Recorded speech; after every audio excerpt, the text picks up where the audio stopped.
zanin chu lung aleng hle mai kan zai pui thin HLIAPTEII ka zai tera ka zai pui thin ngolian a sai lo te ne na zai ho thin kan nia min lo boral san tamai hi ka uin makpo ka tia ka lainat boka ani nen hian kanin zui ve na sem ema mitam takin in hriat thei dan tur chuan emau dai re ti hla puzet e kap moi ne na sa thin kha ania hun lai chuan an lar ve ema kha hla kha tun thleng po hianin lunga tu lenga rin lo taka min lo boral san mai hi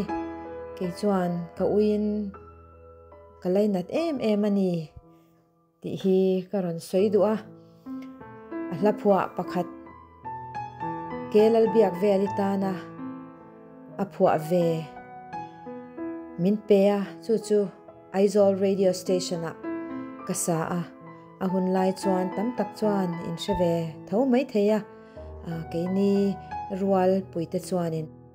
o ka thian MAMI ka ngai em che ti ani Aizawl radio ka thun nuwa auto recording studio sui lung len ti ka cassette masaber Mizorama cassette release masak ber sangkhat zukwa somsari pakwa khanin ka record le a hei tuna hianin kalo share du chewa a recording te tha em lowa